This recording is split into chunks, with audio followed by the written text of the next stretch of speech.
All right. Thank you for tuning in to the Electric Church Podcast. My name is Craig. I'm the founder of the Electric Church Podcast, and I am here with... My name's Dave. All right, Dave, just tell us a little bit about yourself, or not if you want. Let's see, 43, married. I'm an old man and I'm boring and I love it. All right. So last night, Ricky Gervais hosted the Golden Globes, and there was an interesting viral video this morning. You want to tell us your take on that at all? Honestly, I'm kind of bummed. I was flipping through the channels last night and I saw that it was on, and I joked to the wife, I'm like, hey, the Golden Globe, should we watch it? Pull just a little bit closer to yourself there. There you go. And she was like, no, and because she knew I was joking, we don't watch those award crap. For sure. Who Woke does up- anymore? People that worry about stuff like that, I guess. So I woke up this morning, checked Facebook with my morning coffee like I always do, and boom, there it was. And I'm like, what's this big deal? I got to check it out. So I watched it, and I absolutely loved it. He just called them all out. And it wasn't even so much what he said, but their reactions was priceless. It's like a little kid walked up and slapped them and they didn't know what to do. Yeah. Yeah. Tom Hanks's face. Oh, my God, that was priceless. Some of those people were sweating. Oh, man. Yeah, I had a good time with that. I was laughing in bed, for sure. While the coffee was brewing, I was sitting there watching that, and, yeah, the DA was mad that it was too loud. I was laughing. Yeah, I think the Golden Globes did this on purpose. I think after the Kevin Hart sort of fiasco, where he got fired and he apologized and everything, and they asked him to come back, and he said no. Wasn't it for like a tweet from like 5 years ago? I think or it was something? 10 years ago, and he said, I don't feel that way. It was a joke, I wouldn't even make that joke today. I feel differently, and they were still people that were mad, and he was just like, I remember seeing this one interview where Kevin Hart just kept saying, I'm over it. Like, they would ask him a question, he would just be like, I'm over it. I'm over it. I'm over it, and they'd ask him another question about, like trying to get something out of him about why he won't take the job back, and he just kept saying, I'm over it. I'm over it. I'm over it. It was so funny. I should find it, post it on the Facebook page there. But yeah, so I think the Golden Globes did this on purpose. I think they hired Ricky because they knew he was going to say controversial things about woke culture, because he's been outspoken on Twitter about, being able to joke about whatever you want, and people are supposed to be offended sometimes. Yeah, he had that one tweet. It went viral. It was about people say that you, paraphrasing here, it's something to the effect of people say that you're not allowed to joke about things, and I say no, you can joke about anything you want, and if people get offended, that's basically on them. Yeah. And yeah, why? Now, don't get me wrong. There's a difference between intentionally, purposely trying to offend and emotionally harm a person. Yeah. As opposed to being blunt and saying something, even a generalization, and being touchy about it to maybe incite a discussion and a thought about it, and not be spiteful in it. There's a difference between saying something offensive and somebody being offended by something you said. And I don't think that people are necessarily always seeing that difference, and certainly I think culture has changed for sure in the last 10 years. And, I don't think anybody would put that tweet up today that Kevin Hart put up, I don't even remember what it was. It was something about if his son was acting gay, playing with dolls, he would break a dollhouse over his head or something, and somebody pointed out, well, you know what, he would have to have bought the kid the dolls in the dollhouse in the first place. Just pointing up the absurdity of the joke entirely. And like I said, I just don't think that's a joke anybody would even make today, just because culture has changed so much.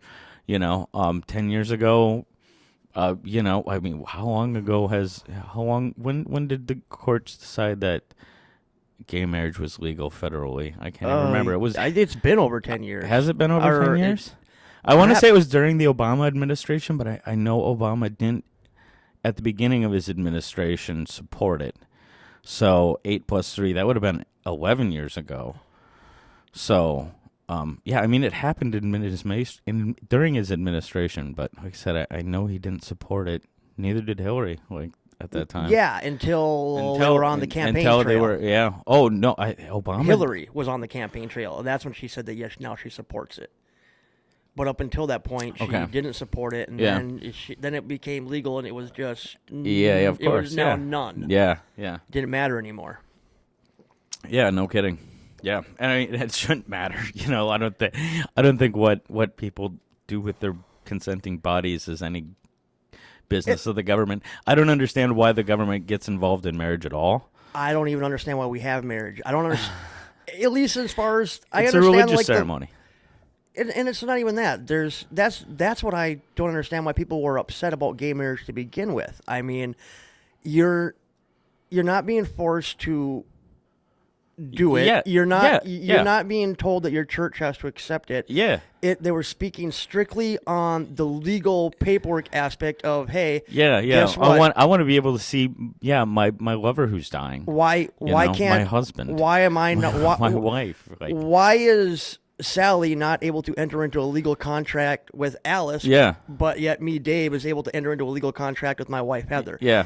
Legality, this is America. We're supposed to be equal. Why aren't we treated equal? Yeah, I don't understand how that took so long for our society to get to. And I'm so glad we finally got there. I think that was a big step that's not an issue anymore. As I told my buddies when it actually got legal, and he's gay, I'm like, you know what? I'm so happy for you. I'm like, you are now able to fuck up a perfectly good relationship just as a straight person is. Congratulations. You now get to go through divorce as well. Honestly, he joked about that he hated that he's like, man, now I got to deal with that shit too. Yeah. So, how's the ice fishing been? I was out yesterday in the 30-mile-an-hour winds. And I got out on the lake. There you go. Pull that thing right up next to you. I started setting my house up. I had anchored down the one corner, and the wind came up, and I almost said, fuck it, and walked off. Yeah. But I'm a stubborn bastard, so I set up, and I sat out there for 5 hours to catch 3 fish. But aside from that, it's not been bad. Pulled a few walleyes. Got my personal best walleye, 21.5 inches, out of Hole in the Day Bay on Gull Lake here in Brainerd. Nice. Oh, she tasted so good. Before that first story was a description of exactly why I don't go ice fishing. Like that and just general fear of the ice, which is pretty well granted this year, isn't it? Everyone's been saying that, but there are certain lakes, yes, that you really don't want to be out on. I don't advise driving on any lakes. As far as walking out, I was out yesterday and I had a foot of ice. Yeah. But there are places that are sketchy with the wind, the rain. 4-wheeler at best, right? Just don't four-wheeler, don't even side try. by side, maybe. Yeah, don't even try with your trucks this year, guys. It's just a dangerous proposition. At least not until the end of January. I mean, we got a cold snap coming. Yeah, and you think you're safe on a smaller lake, but they're gonna be spring fed, and there's gonna be a big weak spot in there somewhere. Actually, the smaller lakes this year have been worse because they had froze over before we got the big snowstorm right after Thanksgiving. So they had all that ice on it, got that huge snowfall with the weight, sunk the ice, so they're full of slush. Oh, jeez. All the bigger lakes like Mille Lacs, Gull, they weren't completely froze over yet, so they didn't have that huge weight. Yeah, sure. Yeah. So, be careful out there. Ugh. Yeah, my wife yells at me. Seriously, I'm out. I'm one of those idiots that's out when there's 2 inches of ice. Mm-hmm. I'm going out fishing. Mm-hmm. I've been out fishing before, and when I got done, my house had sank the ice down about 2 inches, so I was standing in water. But I walk out with a life vest on. If I fall through, I fall through. At least I'm not going to drown. I would say at least you have a life vest on. It's only cold till the hypothermia sets in. Oh, my. Yeah, no, that's not for me. I like the open water and the T-shirts and the sunshine. That's how I like to fish. I didn't even get my boat out in the water last summer. Oh, jeez. I know a really nice little sort of out-of-the-way lake that gets almost no pressure. I got to show it to you. I was lazy. I didn't get my motor started right away at the year, and then I just said, screw it. I went golfing, and See, that's nothing I could ever get into. I worked at a golf course last summer, and I was still like, I would just rather be out fishing, man. Like I hit the range a few times, and I did 9 with some buddies at work, but I would just rather go fishing than go golfing for sure. true, but you see, the trick is when you go golfing, you got to make sure that you roll a nice joint. So you're out there, you're smoking a joint, you're relaxing. But it's great stress relief. You take that ball and you picture the face of anyone or anything that's causing you stress, and you whack the shit out of it with a golf club, and you watch it go sailing. Oh, it's great. It's great. All right. I guess so.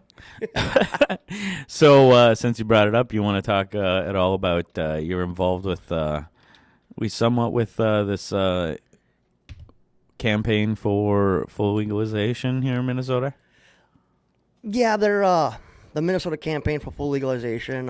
It's a volunteer-run group. Marcus Harkis is the executive director. Jessica Hansen is on the board. They're just volunteers. Great people. But ultimately, I guess I kind of work on my, I take my lead from them. They got me, I guess you could say, inspired to be involved and more directly involved with talking with legislators. Mm-hmm. But I don't always, just like any movement or idea, not everyone always sees eye to eye. So No, of course not. you have to find your common ground and agree to disagree on other issues. Yeah. Well, I hope it didn't deter you from being involved with them at all. Oh, no, they're wonderful people, and actually I enjoy my involvement with them.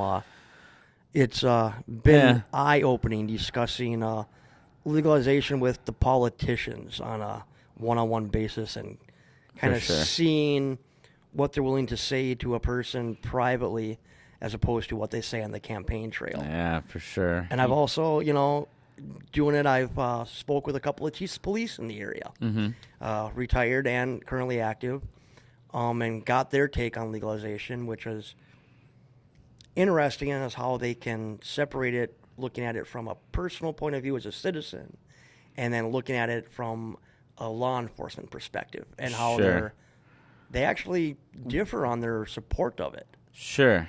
How they would actually support legalization of it, basically, is what you're saying. They have to legally enforce the law that's happening now. But if the law was changed, they're not opposed to to not enforcing this. Yeah, it's they're kind of in a catch-22. I mean, like, I won't say the police chief's name out of respect for them. Mm-hmm. These are officers that over the years I've developed a great respect for with my own dealings with them on both sides of the legal issue, I guess. I wasn't always such an upstanding, respectful member of society. But I have a lot of respect for these gentlemen. And, from the law enforcement point of view, they oppose legalization because they use it. It's a tool that they're able to use to get harder drugs off the street. Sure. And Absolutely. I understand that. Absolutely. Yeah. As do I. As a private citizen, they support legalization, especially when I present them with the argument of who are we to determine what another person does with their private life, so long as their choices are not directly harming an individual. And they agree on that. It's kind of like a DUI enforcement. What a person does at their own home, you can get stumbling drunk. It's no one's issue but your own until you decide to get in your vehicle. And now you're taking your choices absolutely. to possibly harm another. Yep, absolutely. But what I found interesting, though, was the officers I talked to, they even admitted that, statistically speaking, the amount of times that dealing with someone because of pot or the smell of pot has led to anything beyond just marijuana is maybe 10% of the time, if not less. Yeah. Their average interactions are literally with people like me who are smoking a joint or maybe has a bowl on them. Yep. And that's about the extent of it. Yep. Well, geez, if you think you could get somebody to join you, I mean, they could certainly do it anonymously even, It's an audio-only podcast, so, if there's anybody you'd like to bring on, like I said, even anonymously, if you could get them, I'd certainly be welcome to just opening up the recording studio for you. So. Honestly, they might, depending upon. I don't, it's an election year coming up, so. Yeah. But. Oh, God. Speaking of the election. How many Democrats are we down to now? We started with, 25? I'm not sure. I followed it less and less, to be honest. Is Cory Booker still in? No, he dropped out, hasn't he? I'm not sure I think yet. he dropped out. I thought Buttigieg dropped out, but I guess No, he's still he's in it. surging. And to be honest, him and Yang, I guess I like him better than Trump. I don't like any politician all that much, to be honest. I've never voted for a presidential candidate that won. So I understand not liking a president. I have voted for 2 actually in my life that have won. And I voted all across the board. I have voted Republican, Democrat, third party. Yeah. Most recently, the last few elections, I typically vote for myself, in all honesty. I have come to find that I know me. Uh-huh. I like me. You trust you. I trust me. And most importantly, I agree with me on pretty much all the issues most of the time. Right? Yeah. It all depends upon if it's Dave in the morning, before or after I've had coffee. And you're willing to change your mind, too. Well, yeah. Yeah. Yeah. Andrew Heaton has this great saying where he's like, I'm pretty sure I'm wrong about at least 25% of the stuff, but I'm not sure what it is. I'd say that's about a fair assumption. Right? Probably in my case, up to about 35, 40%. I know, right? I'm like, well, I don't know if I've got that much confidence that I'm right about 75% about this stuff. No, I'd drop it somewhere down to the 40s. I mean, I'm stubborn, so even if I'm wrong, I'm gonna argue just because. But right? Yeah, I don't know. I've come to find the American politics almost like a circus, minus the joy of the clowns and makeup and the animals. Mm-hmm. Right? Yeah. It's just one ring announcer after another that just says the same thing that the last ring announcer said, but I don't get to see dancing tigers and no acrobats. I think one of the things, looking back, I remember very much how there wasn't a huge difference between Gore and Bush, right? Like, even to the point where there was a Rage Against the Machine video where it was comparing the two, like they were almost the same. Like, you can find these clips, of them at the debates where Al Gore's like, again, I agree with my opponent on this particular issue, and I think what we're seeing now of these very radical sides on either, the fringes that we're seeing, I think that's in some way a response to, the fact that they were so obviously so similar, just less than, I guess about 2 decades ago. Yeah, that was what, Bush 1? No. Yeah. No, Bush, George W. Yeah, okay, so Bush 2. So 2000. 2000, yeah. So 20 years ago. Yeah. 99 would have been the election year, I guess, or 2000 was the election year. 2000? He would have taken office in 2001, I guess, yeah, right? Yeah. Yeah. Something like that. No, maybe it was 99 to 2000. No, because you're elected in this coming election. It's always an even year. It's 8 years. It's always an even year that you're elected every 4 years. So, yeah. 2000 would have been the election year. Yeah. Because he took over in 2001, and just a few short months later, 9/11 happened. But yeah. Anyways. I don't know. Politics these days, it's whoever screams the loudest wins. And unfortunately, the majority of the people, probably, I think, rough estimate is about 60% of the population fall in the middle. Yeah. And that 60% basically want the two sides to just shut up and stop acting like children at recess. Yeah, the exhausted majority. Yeah, I've seen that too. Yeah, that's like, about 20% of the population, or 40% of the population that votes is Democrat or Republican, like registered anyways. So yeah, I mean, there really is a lot of swing voters. Yeah, and I think you're right. Like, the fringes are, Yeah. They scream the loudest. Yeah. Well, yeah, they always do. Yeah, I mean, and they do it to get attention. But going back to the Ricky Gervais thing, I think we are seeing sort of the end of this outrage culture. I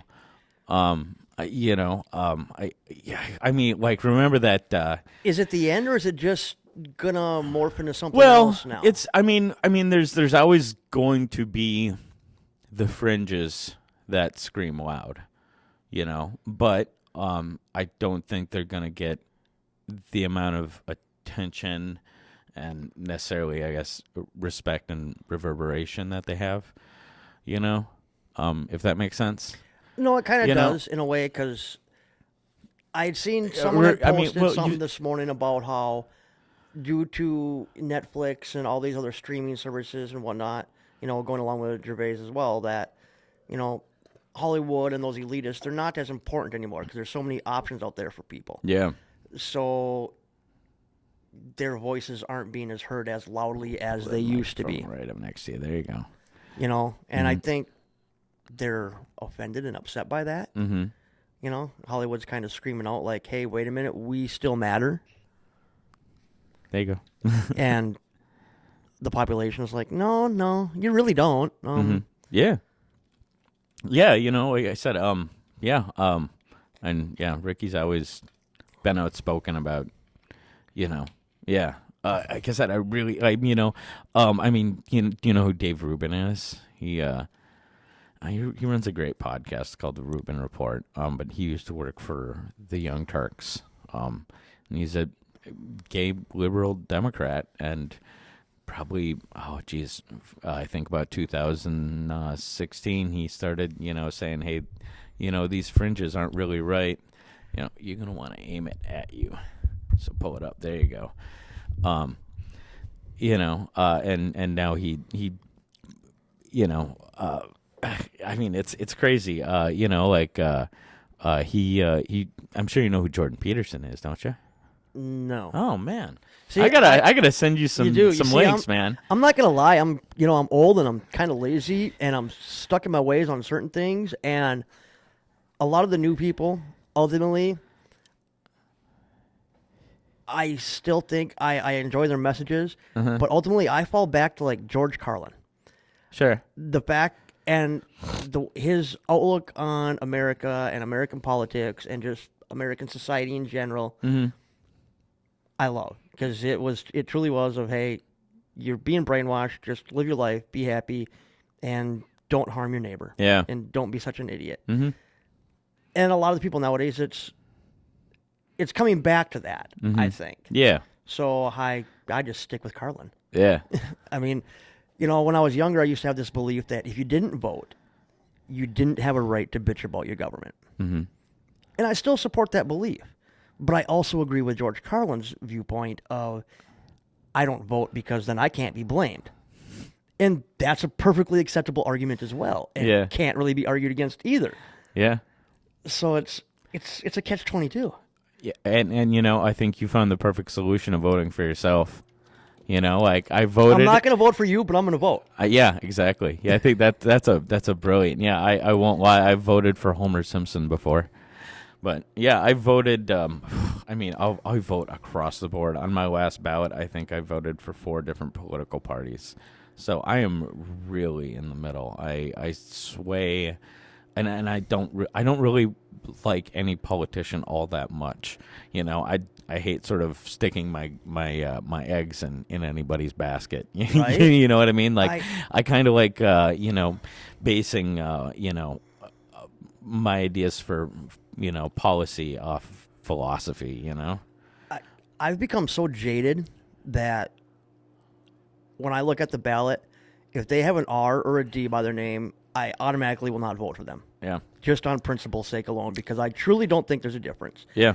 So then it comes down to, is there a viable third-party candidate that, if there's a libertarian, I'll vote for them.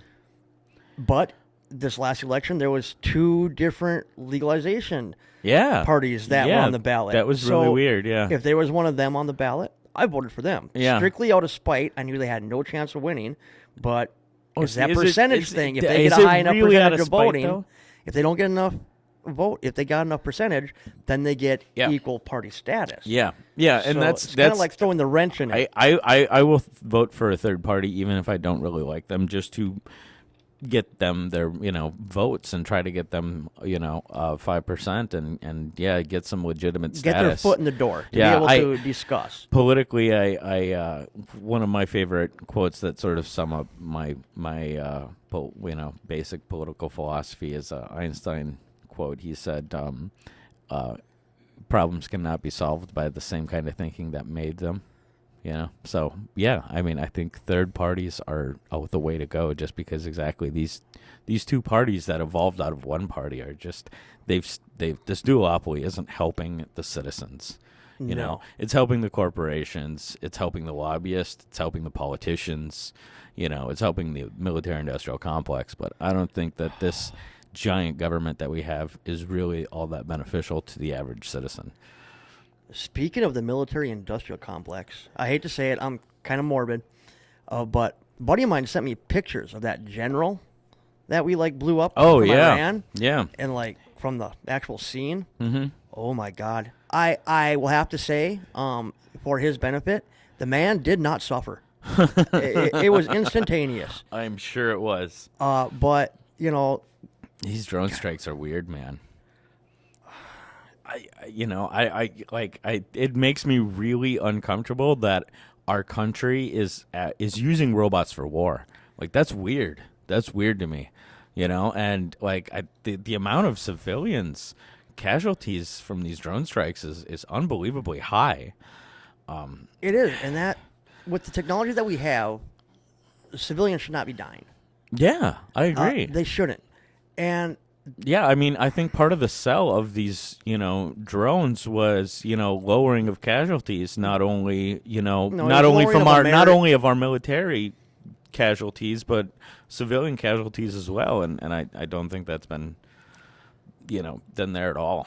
No. And God, I was discussing this the other day with someone about, it was right after this bombing and whatnot. And they called me a hypocrite because I will support my military, even though I don't support the war. You know, how can I do one and not the other? And it's there's a I don't huge have to. difference I don't between have the to. two. I support my people and I want my people to be safe. Doesn't mean I have to agree with what we're doing or how we're doing it. Absolutely. But the war that we're fighting is pointless. We're never going to win it. Mm-hmm. Our own government has basically said that. Yeah.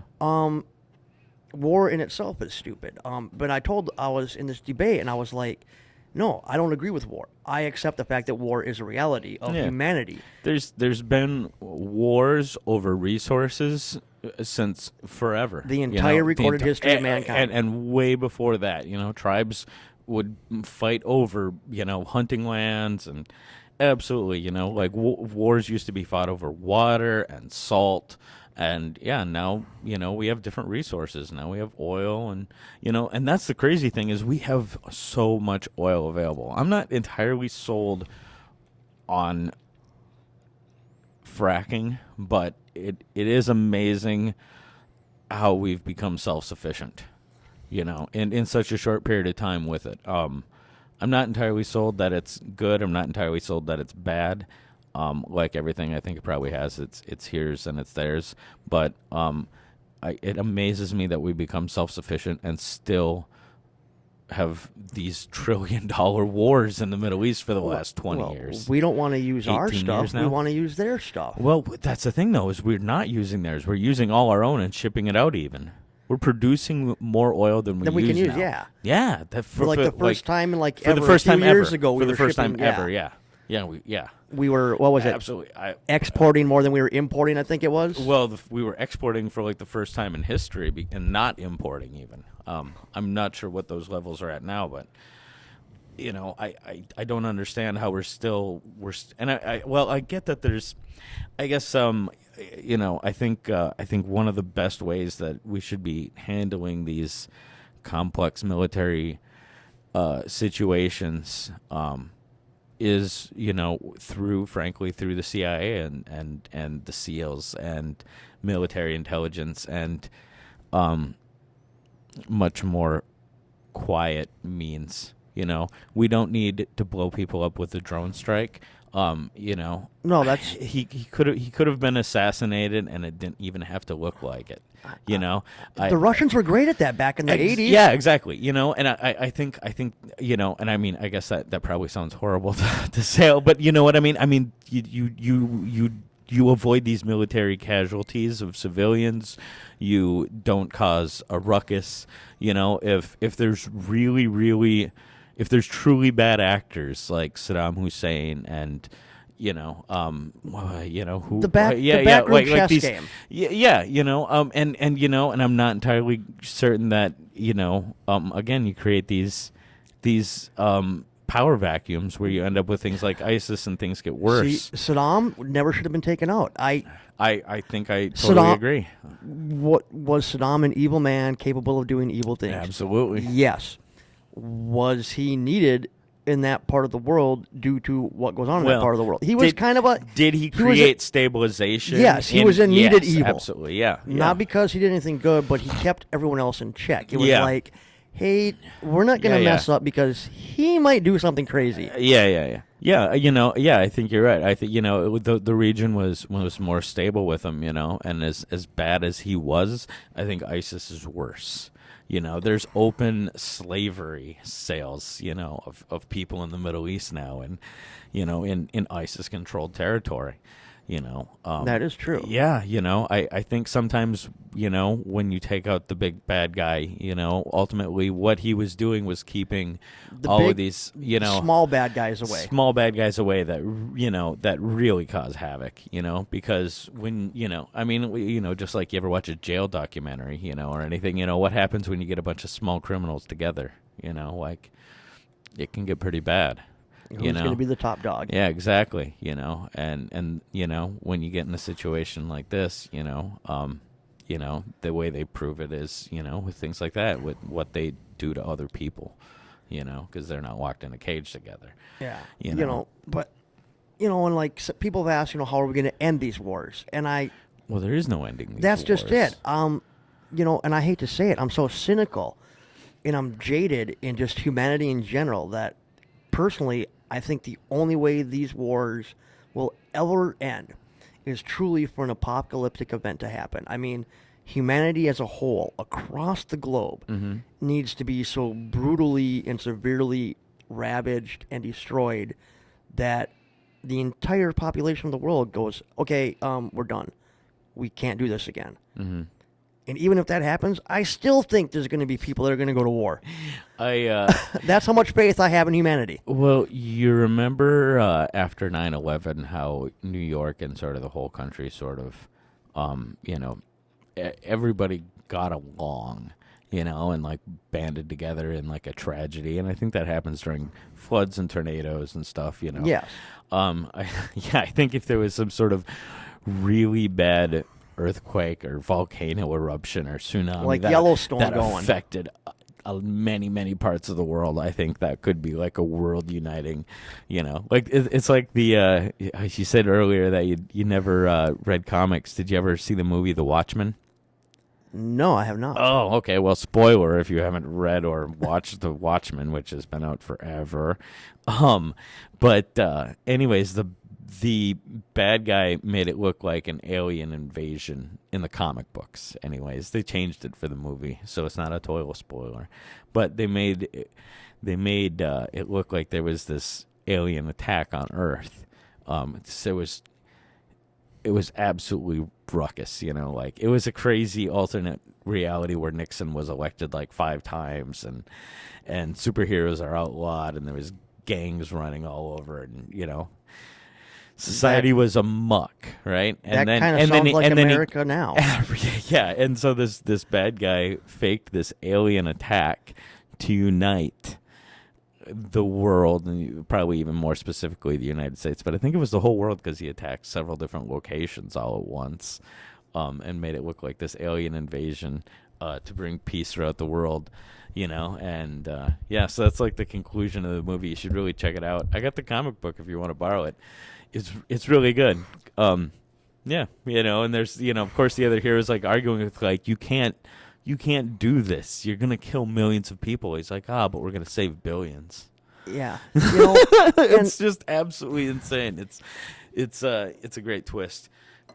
Rotate that sucker so it's turning right at your face. Yeah. Direction mic. There you go. And one thing that I found, at least myself personally, what I think people miss here is they don't see the forest for the trees in front of them. They're so worried about this big, huge, serious issue. Like, how are we going to stop this? How are we going to stop that? But yet they won't stop and help a little old lady load her groceries. Yeah. They're so worried about making everyone do all these great big things, they don't even stop and do the little big things that really matter. Because you get all those little big things, we're not going to fix the world's problems. But can't you fix like your own little mini world? And I don't think people remember to do that. Yeah, for sure. Yeah, I think communities are probably the best. Communities understand the problems within their own community and are best posed to find solutions for them.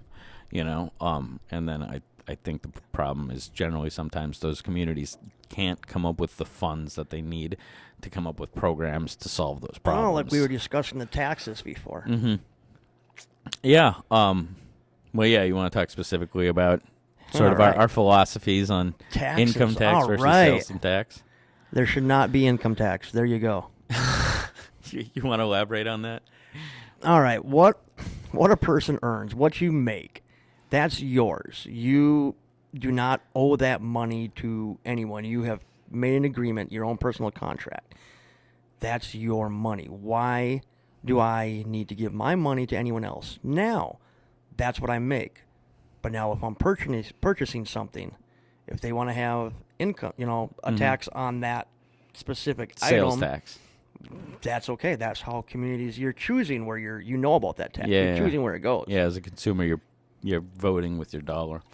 Yeah, I tend to lean, like I was saying before, how I tend to base policy off philosophy. I kind of go back to classic liberalism, sort of John Locke and this idea of life, liberty, property, and what is yours, and then you have the non-aggression principle. If I'm using aggression to take somebody else's stuff, right, that's just sort of inherently immoral.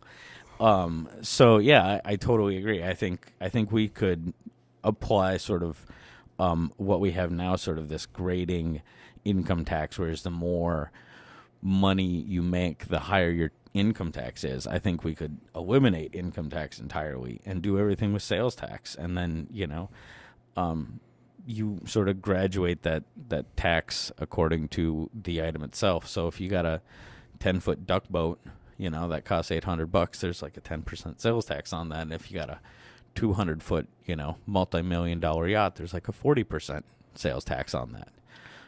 And then you end up with, the idea, that sort of everybody views as quote unquote fair, and that, you're choosing where you're paying your money, and still rich people are going to pay much higher taxes, No, and that's just it. I mean, I understand that.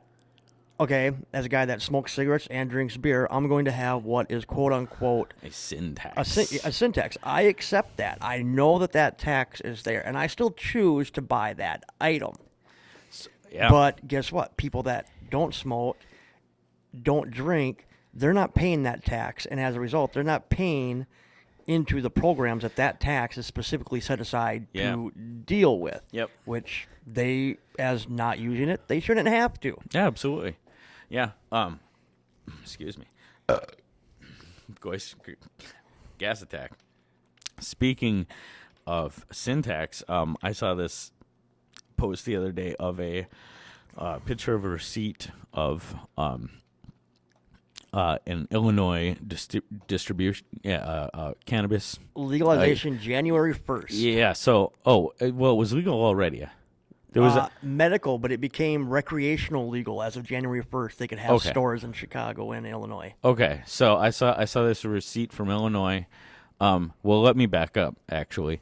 I remember hearing about probably a little bit more than a year ago, maybe less, that Illinois was broke. Like, they did not have enough money in their coffers to pay the pensions of state employees. I think I remember vaguely hearing a blurb about the state, Chicago or whatever, being broke. Totally broke. Illinois was totally, they didn't have the money to pay their pensions out for the following year.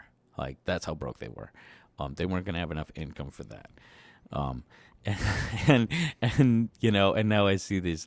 So I saw this receipt of, and so the guys, whoever was purchasing this, the receipt, the total before tax came to like $207 or something like that. And then it was taxed like 4 times at 4 different rates. And the total came to a little over $300. Yeah, didn't they It was like $80-some in tax. Wasn't there like $200 and some in product? It was absolutely insane. 40-some% tax. Wasn't there like a tax just because it was a concentrate? I believe. Yeah. And then there was a tax because of the type of concentrate that it was. Yeah, it was. I can't remember. There was seriously like 4 different taxes on it. I'm sorry. I'm just gonna go down the street to my weed man and get my bag. Well, and that's what I was like. I was like, well, so they now they've made it so that it's more expensive to get legal than black market, and then you're keeping people criminals by being black market, and then you still have the chance to then lock people up, find those other drugs. Yeah. I don't know. It seemed very weird to me. It was like, I mean, I get it, I think there should be, tax. That's exactly the whole point, to stop wasting money on locking people up for smoking this plant, and tax it and get some revenue out of it. And those people that are on cocaine and pills and they need help. They don't need prison. No. I think we need to drastically change the way we approach all of our drug. We have a very back way of looking at it. I it agree. Seems. We punish the sinner instead of the sin. Yeah. That there's like one thing that a big difference I have with a lot of legalization people is a lot of them want to keep it very small and just private ownership and kind of like your farmers markets and your little craft breweries, which is cool. I respect that, but that's how you make it really expensive. Yeah. I'm not opposed to quote unquote letting big tobacco come in and have they've got the resources and have a Marlboro dispensary in every corner. I don't really care. Yeah. All I care about is at the end of the day that, guess what? I don't have to worry about getting a ticket because I want to sit in my backyard and smoke a joint. Well, I think, and I want to be able to grow my own plant. Yeah, exactly. I think that there needs to be, a broad way of looking at it where you have a certain amount of licenses, so you're not keeping the little guy from, and your license should be made, should basically be based off your production or your sales or whatever. Or how you can do it. It's no different. It's that little niche market, like the little breweries are nowadays. Your little niche breweries. Yeah, exactly. Yeah. So if Big Tobacco wants to, come in and be a part of the cannabis market, and they have, a huge operation, their license, their yearly, I have to pay an annual license to maintain this restaurant, I think they need to have a producer's license, a cannabis, grower's license, and then the more plants you produce, the higher your license fee, so that you don't need to have these giant taxes on the consumer. No. Not that we shouldn't tax the consumer itself, but I think that it needs to be better split between the production and the consumer. And you shouldn't, by putting these big businesses, allowing them access, that actually will reduce the tax burden on the small producers, allowing them to thrive. Exactly. Yep. And then you don't end up with, necessarily the, let's say, quote unquote artisan local cannabis necessarily being outrageously expensive because the upfront operation, of licensing isn't They don't have a huge giant overhead cost isn't a giant to burden. make up Yeah, for. if you're growing 50 plants or 100 plants or 200 plants, there should be, license grading according to how many plants you're producing, and if it's less than 100 plants, it's a really cheap license, and if it's over 10,000 plants, it's not a cheap license anymore. No, You know? and those companies that would have that are able to pay that. Exactly. Yep. And so Big higher. Tobacco has all that money in the bank that they can come in and start a large cannabis production and be able to pay a giant license fee. I remember when Walmart first came into Brainerd. God, Sure. what is that? That's over 20 years ago 20 now. years ago, yeah, probably at least 25. And I'll admit, it really destroyed a lot of our downtown stores. It did. I will say I am very surprised and kind of hopeful that in the last 5-6 years, maybe, it seems like a lot of stores are starting to pop back up that are more dealing with their niche clientele or whatnot. And Yep. they maybe not be thriving, but they're doing well. Mm-hmm. So you have to find that balance. Yeah. It was a vacuum. People kind of were like, wait a minute, we don't want to go to the big box stores. There's the vacuum, yes. Yeah. But how do we find that balance moving forward? Yeah. Yeah. I mean, I'm not somebody who, believes in this, sort of completely free market, the anarcho-capitalist that thinks the market's going to take care of itself. I think that's one of the things that government is supposed to do and hasn't done very well, is sort of reining in what I would call like vulturistic capitalism. They make it biased. It works Yeah. for those that are able to afford to make it work Yeah. for them, as opposed to supposed to be justice is supposed to be blind and be equal for everyone across the board. Yeah. There's definitely some rightful criticisms of the way we regulate big versus small business, and and how big government and big corporations have sort of tainted capitalism, and weaned it to work for those who have more instead of those who have less. I think it's a very valid criticism. I still definitely believe in capitalism, like as an idea, like if we said before, you get to vote with your dollars, and if you don't like Walmart, you don't have to shop there. Yeah, I like that idea. I hate Walmart, but I shop still there shop quite a there. bit because I'm not gonna lie, I'm cheap, and my money goes a little bit farther at Walmart than it does, say, Target. Yeah.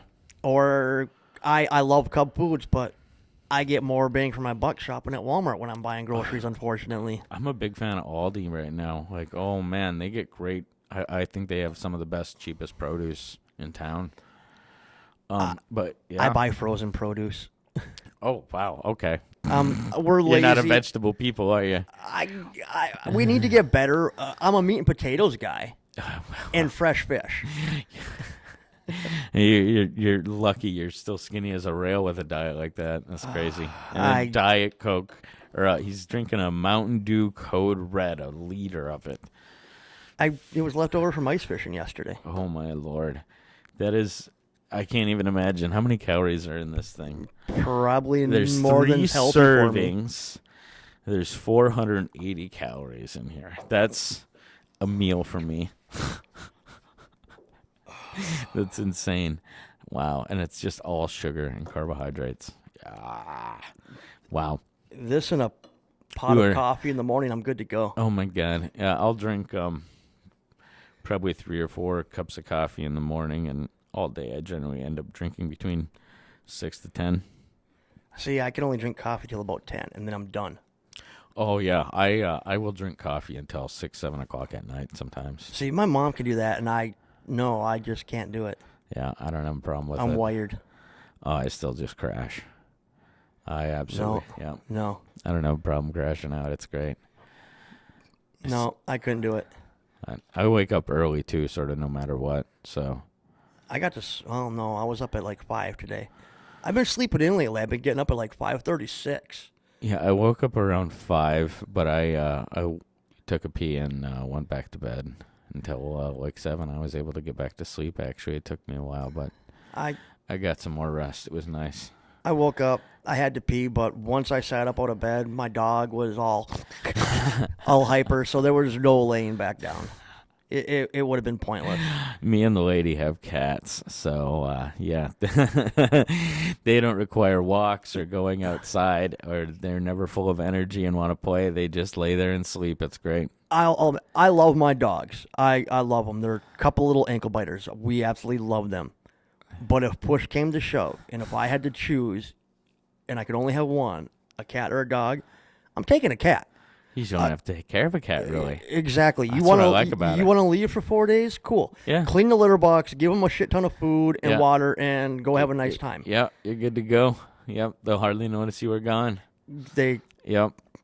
Yeah, they'll absolutely. be mad because you didn't put out their catnip. Yep. Yeah. Yep. I'm too busy of a person to do a dog for sure. But I have to say, there's something really enjoyable of coming home and seeing that pure happiness Right. and the tail wagging, when Yeah. you come home with your dog. Yeah. Yep. Yeah, my parents have a dog that's not horrible. No, I like other people's dogs. I just don't want one of my own. I But- like dogs more than people. Yeah. No, I don't know. I'm lucky. I like dogs at all. I got bit by a dog when I was a kid, and I have this huge scar on my head from it. I got bit on my face twice by my dad's black lab when I was a kid. Yeah. The first time it bit me, all right, shit happens. Uh-huh. Second time it bit me, the dog went hunting and it didn't come back. I've been there a few times in my life. I actually worked at the Humane Society for a couple years. Oh yeah. And I have to say that was probably the most rewarding job I've ever had in my life. We got any good stories? I almost got my penis bitten off by a half wolf. You can elaborate on that All as right, much so- as you'd like. So we had a dog that came in. It was half wolf and it was half Siberian Husky. Great dog. But it was brought in because of biting. Mm-hmm. So people weren't really supposed to go in the kennel. I was one of the few people that was allowed to go into the kennel with it. Mm-hmm. And I was in playing tug of war with it, Yeah. having a good old time. Well, I was pulling the rope slipped out of the dog's mouth. It went to bite the rope, missed the rope, and literally got me on the inside of my thigh to the point that it actually broke skin on my scrotum. Yeah. Oh my God. Ouch. Yeah, that sucked. Right. Oh my God. That was a serious butt pucker moment, man, to say the least.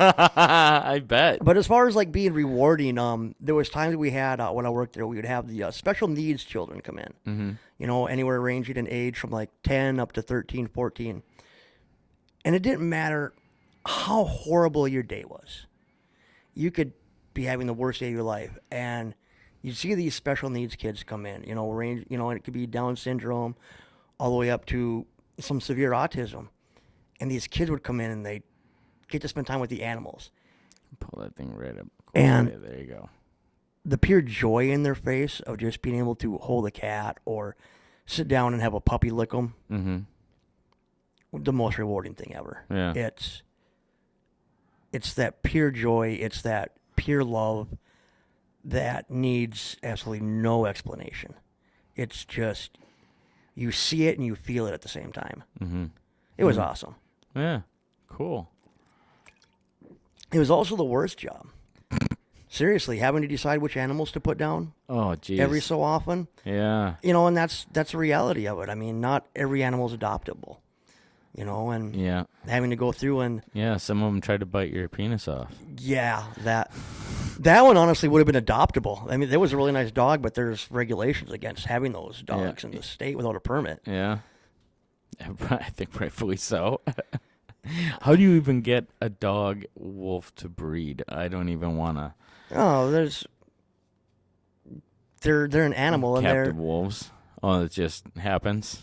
Well, there's people that have wolves, but it can just happen. I mean, you have a female dog, and if they happen to have a pack of wolves coming through and your dog's in heat, that alpha male is going to breed her. Yeah. Huh. I mean, they're run by pure just hormones. Oh, and yeah. instinct. Yep, for sure. For sure. Yeah. Yeah. It's crazy how many, much the wolf population has exploded in Minnesota since I was a kid. It was reintroduced, like 12, 15 years ago, 20 years ago, something up in the North Shore. I couldn't say for sure. I want to say they were reintroduced when I was a teenager. Okay, so back in the 90s, so maybe. 20 plus years ago, 25 years ago or more. And now I don't know personally, I'm a hunter, but I don't hunt up north. Mm-hmm. But I know people that do hunt up north, and according to them, in some areas, there's no deer because of the wolf population. Mm-hmm. There needs to be a balance. Yeah. And in some areas, they've just decimated. Yeah. I mean, when I worked for Grandview before I started this place, this guy that worked on the line with me, he actually worked a different venue, like a different restaurant, but we were working on the same line in the same kitchen. Yeah. It's kind of weird to describe. I used to work in resorts. I understand what you're talking about. So literally, like, I'm standing, like, there's like literally like we're on the same line, but I'm at the end of my restaurant and he's at the end of his restaurant, basically, but in the same kitchen on the same line. So anyways, we're sitting there chatting, and he was telling me, I think he even showed me pictures. He was cross-country skiing on the Mississippi. He lives up sort of just outside of Northeast Brainerd. Okay. And he was alpine skiing on the Mississippi, and he came across at least one wolf that he saw and got pictures of running right along the Mississippi there. That's funny that you mentioned that. There's an ice fishing page that I'm on in Minnesota through Facebook, and there was a guy that was out fishing on Mille Lacs yesterday. Mm-hmm. Or maybe it was Saturday. Anyway, I saw the picture this morning, and he took a picture of a wolf walking across the middle of Mille Lacs. Well, you think about in broad daylight. Think about how many people are out there pulling fish out of the ice. And that's creating that smell of fish. Oh, yeah. And if the dead minnows left over. Dead minnows. And if he's a lone wolf, if he's not in a pack, he's a scavenger. He can't hardly hunt without a pack. Nope. Most lone wolves die. So yeah, if you see a lone wolf, it's scavenging. It's looking for something, So yeah, that's instantly where my mind goes is, heck yeah, like, dude, that smell of fucking fish coming out of that lake. Wow. Hungry lone wolf in the beginning of January here. He would definitely venture out onto that ice. Especially with the amount of snow that we've had. Yeah. I mean. Oh, yeah. Snow makes it harder for him. But I thought that was pretty cool to see that wolf just, walking across the middle of Mille Lacs. And that's a pretty wide lake. Yeah, for sure. Yeah. Yeah, it's a big guy. For sure. Oh, anything else on your mind you want to talk about? Oh, God. Not really. I didn't get a deer this year. Oh, that's unfortunate. I shot at 2. The one I know for a fact I missed just by his reaction. Mm-hmm. Second one, I could have swore I hit him, and I'm strictly an archery hunter. I could have swore I watched him stumble, gave him a little time so I wouldn't spook him. Walked over to where he was. He was about 30 yards from me when I shot. There wasn't a single drop of blood. He wasn't there. I couldn't find my crossbow bolt. I walked all over the woods.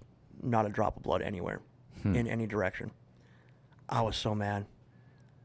I wanted a damn deer. And then wouldn't you know it, January 1st, the day after deer hunting, I'm out taking snow off roast with a friend of mine, pull into a person's yard, and there's a dozen deer just standing there in the middle of the day.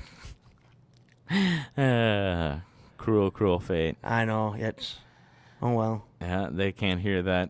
They know that everybody's in. Oh, I think they do, because I had deer in my cameras. They figure it all out, up until archery season started. And it's like the moment that deer season opened for archery, I climbed in my stand, and the deer went, "Oh wait, I think it's deer, work day. I need to go away." I think deer understand that the first year that they are alive, they hear the noise, and I'm sure that they are finding, entrails and dead deer. Like if think about like just relate that to human beings. You know what I mean? Like if we were hearing sounds and then seeing people dead or seeing entrails, We're going to avoid like we would figure it out. And I think deer figure it out for sure. I think they understand that. Oh, there's this danger. There's something that's dangerous this time of year that kills us. I think they understand that, and as soon as those sounds stop, they can hear people, not just the guns firing, but just people walking in and out the woods, putting up their stand. You see, and that's why going out in side by sides, etc. You see, and that's why I don't rifle hunt. It's not a challenge. I mean, it's really easy to sit up and wait for a deer to walk away, 100, 150 yards away and shoot him with a rifle. I strictly archery hunt. I'm a crossbow and a bow and arrow. Uh-huh. I need that deer to get within 20, 30 yards of me at the farthest. Yeah. It's more of a challenge. Absolutely. Yeah. They can smell me. They can hear me. That's what every bow hunter's is about. That's why they do it, for the challenge. It gives the deer a fighting chance, I guess is a way to put it. Yeah. It's more sport. It is a sport. It's definitely, a challenge. Yeah, it makes it, it's definitely more of a challenge. Yep, absolutely. And this year, I passed on some deer. I actually took a video of a little spike buck. Should have for like 5. I'm kicking myself in the butt now for not taking him, but it was kind of fun to just watch this little spike buck early season play around and walk just right down below me. Don't go hungry waiting for a trophy, man. It was early in the season. Yeah, don't go hungry waiting for a trophy. I didn't. That's why I had bonus stakes. I see. That's what I'm saying. Like, but take them. His spikes were too big. I would have had to use my buck tag on him. Yeah. So? But I have my bonus tags to take like a small yearling or a fawn. Oh, those spots make great targets, and they're so tasty. And that's what I wanted. I was going to let the spike buck go, you know, let him grow up into a bigger boy. There was a couple of bigger boys that I wanted, but I wanted some of those young yearlings or those fawns. They're so tasty. Yeah. I ain't letting that happen next year, though. I'm dropping them. Yeah, live and learn, man. I know. Live and learn. Yeah, man. I mean, when you're doing, especially when you're doing it like that, if, I mean, if you want to fill the freezer and, have the challenge of the bow hunt, I would do both, Can't you? You can take one with a rifle and then... Your licenses are your licenses.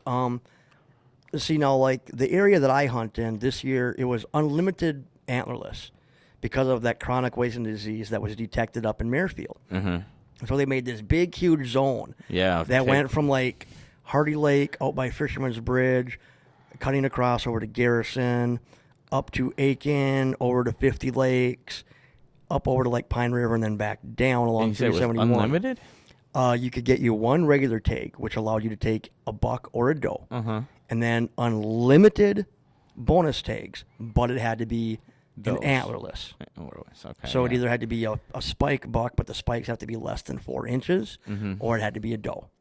But it was unlimited because they want to. If they're worried about chronic wasting, why does it matter if they've got spikes or? It still has to do with population control because you get more does than you do bucks. Okay. At least in my experience, I've seen in my entire life of hunting, I always see way more does than I see bucks. Mm-hmm. So bucks can breed a whole lot of does, but does can only carry so many babies. Yep. Typically 2. Yep. Yeah. If you see triplets, that's beyond rare. Yeah. Huh. Right. So it's, get rid of the ones that, and does tend to congregate together as opposed to bucks, Yep. So due to chronic wasting disease, it spreads by deer coming together. Yeah. You thin out the doe herds, it thins out the populations, not as many deer together. Well, it spreads by them. Anytime they're what are those, amoebas? They can live like insane amounts of time in the environment. So like if one drinks in a pond and moves on, and another one comes, and those amoebas are there where it drinks. Yeah, and They shit in the grass, and the amoebas come out, and the grass grows from there, and the amoebas are on the grass, and another deer comes along and eats it 2 years later, and those amoebas are still there, alive and active.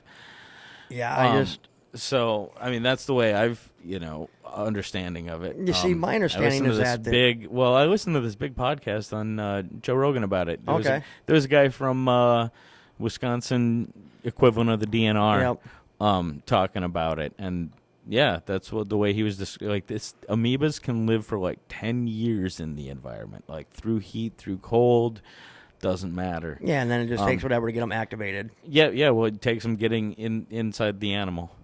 So yeah, like I said, the animal can, which is understandable, but I think that's why they want to try it, to have it. They're worried about, because they had to know, they made it so you couldn't feed deer anymore because they don't want deer congregating. Yeah, exactly. So I think and that's one of the ways it's spread. It's going to be right in there. It's easier to contact. So. They'll eat. Their saliva will get in the food. Another one comes and eats from the same spot. So I understand how one could cause the other, but yeah, for all their worries, my understanding is I don't think any deer detected positive for chronic wasting that were taken in this zone during the hunting season. To my knowledge. Yeah. They freaked out, and there was none as far as I know. Maybe there might have been a couple, but I haven't heard about it. I mean, like I said, I listened to this whole podcast on it, and the guy seemed like, and I get he knows a lot about it, but, it doesn't seem like it's really been affecting. They say it doesn't affect the meat. You can still eat the animal, everything. It doesn't seem like it's having a huge impact on any of the populations. No, it's almost a viral because they it just seems like, I mean, I get it affects the deer that are infected with it, but let's just have a massive lowering of the population, and some places they'll slaughter the whole herds and destroy the meats and everything, and it's like, well, why not? Hey, make that into meat for the homeless or something. You can. Yeah, I know that it's not. Something. I know that they're not worried about it being the meat because I remember having to be really specific going through my regulations as far as deer because they were demanding mandatory testing if you were to take the deer outside of the zone. Yeah. But here's the funny thing: if you cleaned your deer, quartered it up, and deboned it, and processed it or whatnot, or even just had just the steaks. Yeah. As long as the carcass itself didn't get transported, there was no regulations about transporting the deer. So that means the disease itself has to be carried in the spine or in the brain or in those fluids and not the meat itself. So yeah. I don't understand it. So yeah, I don't really understand it I just know that it's supposed to be really bad. Yeah, I mean, that's what we keep hearing. But it almost seems like they're freaking out a little bit too much. I agree. It doesn't seem like the bird flu. Yeah, exactly. Exactly. It's like, it seems like they're making this big deal of this. This is going to be this huge problem within the population, but yet it never amounts to much. It never seems to amount to anything, no, I mean, whatever happened to the bird flu and Ebola? I remember those scares that lasted for a month, and then it was Nothing. oh, well, it's contained. And I mean, we are overdue for a pandemic, and as populated as we are, and as much travel, is happens and it with such ease, I am surprised that we haven't had a major outbreak of something. That's actually funny. I was just watching something on history the other day about the end of the world, and one of the episodes that I just happened to turn to was about a pandemic. Mm-hmm. And did they talk about the Spanish flu or anything? I really didn't pay that much attention. I was just oh, okay, whatever. And they were just it was more like talking about how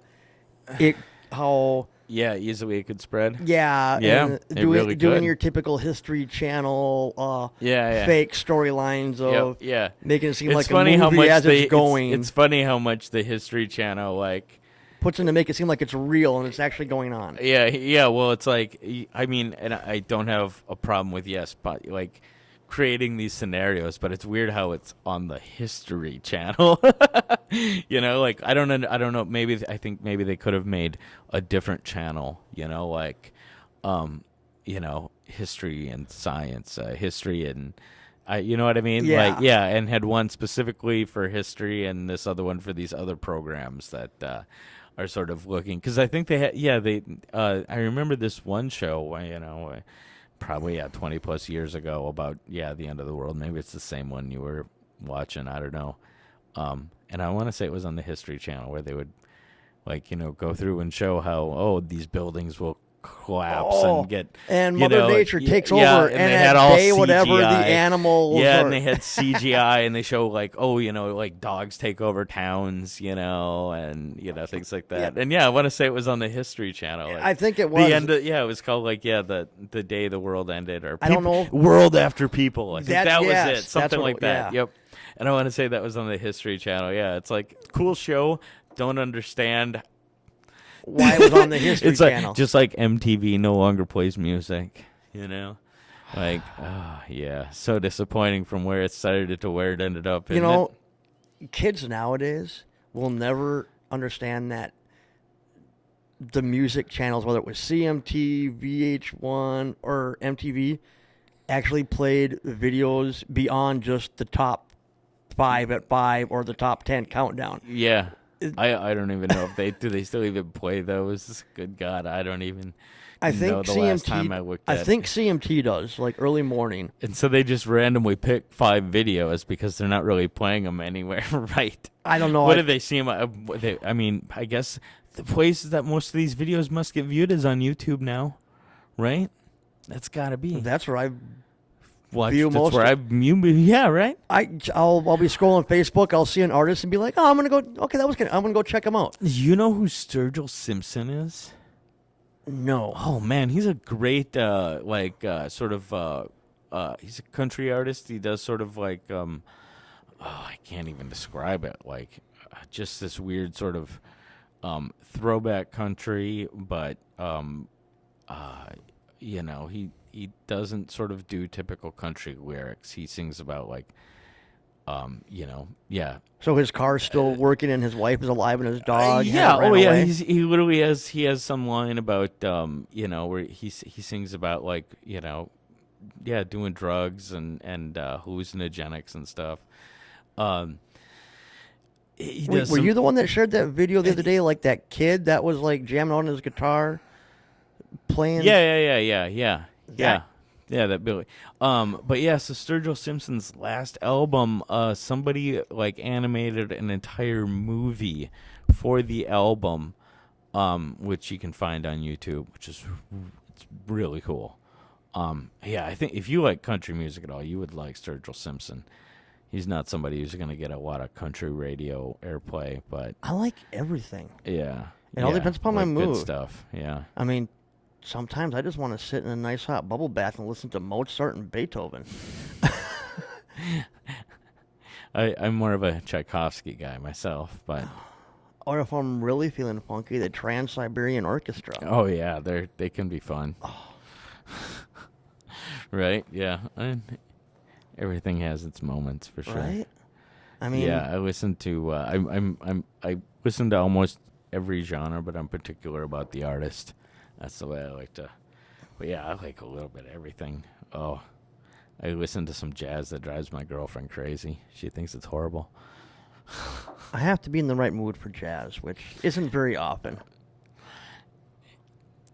I enjoy it, but for me, it's one of those the rare occasion enjoyment. Yeah, I appreciate it. I like some really weird, like Miles Davis, Bitches Brew, and some really psychedelic, really weird out there, free and avant-garde jazz.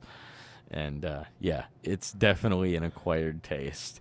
There's 28 minutes of just Miles and a band of 9 people with he gave him a 3-chord progression, E to G to D, and they're just trying to jam to each other, 9 people. It's very obscure, it's Frank Zappa and the Mothers, but there's no direction whatsoever, Oh, it's great. I love it. But yeah, I can imagine some people are just like, "Oh my god, what the fuck is going on here?"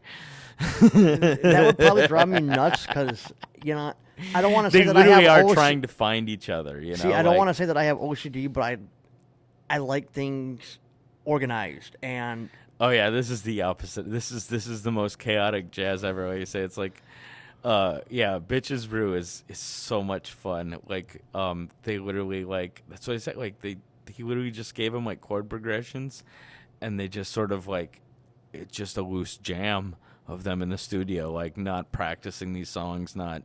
It's so out there for jazz. It was usually so structured. yeah, I mean, there was improvisation and solos, but they just improvised like everything. It was just like it was so loose and obscure, and yeah, it's fun listening to these really talented musicians trying to find their way through a song. Just trying to make these three chords into a song somehow around each other. Like. Okay, what are we doing? What are we doing? What are we doing? And it starts off rough, and then it gets better, and yeah. that would be interesting. If you enjoy jazz whatsoever, or if you enjoy like psilocybin mushrooms, just Bitches Brew and a couple of caps. I haven't ate mushrooms in. Let's see, it's 2020. Probably since 2011. I plead the fifth. I remember it very well. It was in Fargo, North Dakota.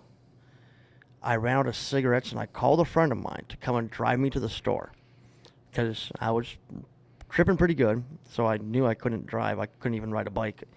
So they brought me to the store so I could get cigarettes. And I remember going in the store, and I looked around at everyone, and I turned around and walked out because I'm like, nope, I can't do this. Had my friend go in and get me cigarettes, and then I'm like, okay, you can bring me home now. And I went home and just tripped out and played video games. I'm just like, oh, I don't think I could do a screen. I could turn off the phone. Yep, turn on some music. Just go for a walk out in the woods. I wanted to, but it was winter. I wasn't walking around Fargo, North Dakota in the middle of winter. Yeah, no. That's why my friend had to come and get me. Yeah. If I would have been walking, it probably would have been different. Yeah, that sounds like a really uncomfortable scenario overall. The come down was great. I slept like a baby. Oh yeah. Haven't done them since. I actually want to eat them, and I'd like to go to Vegas and do the Fremont Street experience on shrooms. I don't know what the Fremont experience is. It's the whole street. Remember the movie Con Air, where they steal the plane and they like crash the Vegas Strip, but there's like that cowboy that they hit or whatever. It's by the old Nugget, the Golden Nugget or whatever, downtown. Okay. It's like the old original strip in Vegas. Okay. Anyway, now they have it's domed. It's covered. Okay, yeah. But they do like a video. There's a screen up there, and they do videos. Oh, jeez. And it's just one big, huge, long, multiple block party. Huh. I guess the easiest way to explain it, if you don't know what Fremont is, would be picture Mardi Gras enclosed down a street with casinos on both sides. Okay. And alcohol and naked people. Hey. Sounds like I need to go to Vegas. Marijuana's legal there. Oh, wow. That's crazy. They were so illegal there for so long. I know. It was Nevada. like a zero-tolerance state. Zero-tolerance state, yeah. That's crazy. It got legalized, I want to say 3 years now. Okay. Yeah, Alaska was weird. They passed it, and it took them a while to figure out how the heck to make it legal.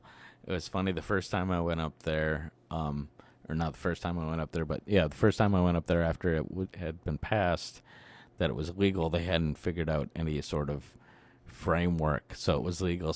But it was still just black market. And then the last time I went there was just like I'm just walking down the street and there's a store, the House of Green. I walk in and there's just like little dishes with nugs on it. It's just I've never been in a store ever in my life. Well, yeah, you got to travel out of state to get to one. I'm kind of looking forward to it. Not so much because of the weed Michigan itself. now. Michigan, Illinois. I know. I actually, yeah, but I ain't gonna pay the taxes in Illinois. I know, yeah. But yeah, I have family in Michigan. It gives me an excuse to go visit, I suppose. Yes, it does. There you go. You know, what really turns me on to legalization, or at least of it being legal in the stores, Bud's Bud. You can get flour anywhere. Mm-hmm. But the concentrates and the edibles, you know, those varieties and choices. Right. That's what I'm more excited for. Oh, boy, here's your green. Well, okay, whatever. Green's green. Yeah. But, I want to try that lollipop or that brownie or that cookie that you... Yeah. Yeah, that's one of the things that I actually, you know, like, I want it to be legal, like, not only because I think it should be legal for philosophical reasons and tax reasons and all those reasons. We shouldn't be putting people... Yeah, we shouldn't be putting people in jail for a choice they make like that. Even if it's... Like I said, you know, we need to look at our whole drug system over again. We shouldn't be putting people in prison for heroin addiction. We should be getting them help and getting them off heroin, you know, because the amount of relapse and recidivism is absolutely insane. It's just a not working system. But anyways, aside from my philosophical belief and political leanings on, you know, the way we should treat addiction and drugs, I want marijuana to be legal so that I can make pastries right with butter and sell them. Like I want to be like, you know, the guy in central Minnesota that, you know, like is legally selling, you know, edibles, like fresh, you know, fresh cakes and cookies and brownies, you know, like it's literally $1 million business, and you're damn right I want my, you know, a little slice of that pie. Right? You know, I'm not going to apologize for that, you know. Like, one of the reasons I want it to be legal in this state is I want to be able to make money making brownies. Exactly. You know, and my reasoning is I'm very simplistic. I literally just want to be able to sit. Like I said, that's one of the reasons. I don't even have any huge reasons. It's simplistic. I just want to be able to sit in my backyard and smoke a joint. Yeah. And when the cops drive by the alleyway, I can wave at them. Right? Yeah. And I want to be able to grow my own plants. Yeah. Yeah, absolutely. Because I can grow a tomato plant. Yeah, exactly. Yeah, I mean, not that, you know, I don't personally believe that tomatoes and marijuana should be regulated the same, you know. They're vastly different plants, you know. I mean, they're both nightshades or whatever and act similar. But, you know, obviously the fruit of them, you know, gets treated vastly differently. You know, taxes on tomatoes in Illinois are not at 40% and helping fund the government right now. Taxes on tomatoes in Colorado aren't funding their schools. True, but the government isn't telling me that I can't grow my own tomatoes for my own use. Exactly. You know, and there's exactly like just because it should be regulated in a way that people can grow their own and I mean. But then I want to have Marcus on and have a really in-depth conversation. But then here's a question: how do you regulate like a farmer's market? Same principle. Mm-hmm. What's the regulation there? You know, I mean, because see, and I personally believe that it should be treated like almost a farmer's market. Mm-hmm. Oh, hey, you sell what you want, and it's none of the government's business. They can tell you can't. But then at the same time, there's always going to be. You always have to look at the reality side. There's always going to be that one person that's going to want to try. Farmers markets are regulated by the Department of Agriculture. Really? Oh yeah. I did not know that. Oh yeah, absolutely. I thought it was no different than like selling like corn out of the back of your truck on like the end of your driveway. Oh no, anybody that no, not as far as I'm aware. I mean, like, you know, if you're selling, if you're selling bread or sweets or something or meat at a farmer's market, you've got, you know, you've dealt with the Department of Agriculture yourself, you know, and got either a confectioner's license to make bread and sweets out of your own kitchen. You know, there's what's called a confectioner's license, which is like just a lower grade than like the license that we have to maintain for You're a not restaurant. you're not where you really can- whatever. yeah, But you're not. it's Yeah, so it allows you to make certain kinds of foods out of your home kitchen, would that and resell them without doing it out of a professional kitchen. would like that I fall have to under do. the same like principle of all this stupid crap I've seen over the years of little kids getting in trouble for not having a permit or whatever to sell a lemonade? Is it almost the same yes, principle? they could. Yeah, I think probably if you had a confectioner's license, probably selling lemonade at the end of your driveway probably wouldn't be illegal. I thought of something a while ago that I thought, was I think this is a brilliant idea. I think any business should be able to operate without a license as long as your sales annually are like less than like $5,000, right? So if grandma wants to Make her own soap. make bread or make soap or whatever, and sell it on Facebook, even if it's tamales and something that could be quote on like risk, that you're going to get sick from foodborne illness or whatever, I think you should be able to make that choice as a consumer, like I said, it's for like up to, like $5,000, if you're making tamales out of your house and soap and whatever, and You're making money like a food truck's making money. yeah, and you've made, once you make $5,000 in sales, then it's time to, Apply for a permit, apply for a license, whatever. permit. Exactly. Yep. And I think one of the, so number one, yes, kids selling lemonade out of their driveway or whatever, now they can't be busted. There's not a crime there. They're going to make less than $5,000, they don't have to get a license, right? The other thing it does is it allows small businesses, especially in very small towns, to start operating before they're licensed, right? So we Get can, a following, get your cult following, and get your name out there a little bit. Well, yeah, like I mean, if you're in a town of 1,000 people or less, or whatever, you might be waiting a long time on a county or a state, to come in and give you your proper license and check out your kitchen and everything, and you might be a place that's doing a few $100s in sales a day, little family mom and pop shop or whatever, so I mean, even if it's a big place, like, hey, we've invested millions of dollars in this restaurant, we're ready to go, we're waiting on paperwork from the state, like, that's bollocks, man. They should be able to like open, make the $5,000 in sales. If they make it their first day, they make it their first day. They've got the paperwork ready to submit. Boom, they make their sales. They submit the paperwork, and they're open, and they're allowed to, operate. While this paperwork's being processed. That's just flooring to me. I did not realize that there was like requirements for like these. Oh yeah, farmers absolutely. markets. Yeah, That so yeah, anybody so if you're at a farmer's market, and you're selling like consumable food, just like the Department of Health can stop in here anytime.